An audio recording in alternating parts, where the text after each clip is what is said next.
அருந்தங்குடி இருக்குல்ல, மானாமூடி ரோட்ல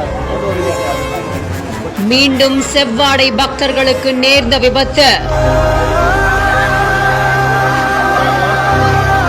30க்கும் மேற்பட்டவர் படுகாயமடைந்த சம்பவம் பெரும் பரபரப்பை ஏற்படுத்தியிருக்கு. ஓம் சக்தி கோவிலுக்கு சென்று திரும்பிய நிலையில் பள்ளத்தில் கவிழ்ந்த பேருந்து.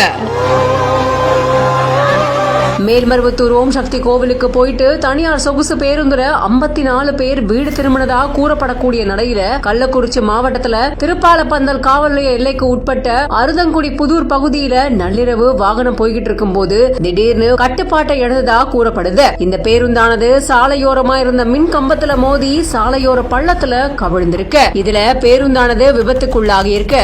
தகவல் தெரிஞ்சுக்கிட்ட ரிஷிவந்தியம் சட்டமன்ற உறுப்பினர் வசந்தம் கார்த்திகேயன் சம்பவ இடத்திற்கு போய் விபத்துல சிக்கி இருந்த 30க்கும் மேற்பட்டவங்களை 5க்கும் மேற்பட்ட ஆம்புலன்ஸ் மூலமா திருவண்ணாமலை மருத்துவக் கல்லூரி மருத்துவமனைக்கு மேல் சிகிச்சைக்காக அனுப்பி வச்சிருக்காரு. முதற்கட்ட விசாரணையில இவங்க சங்கராபுரம் பகுதியை சேர்ந்தவங்க அப்படின்னும் தகவல்கள் வெளியாகி இருக்கு.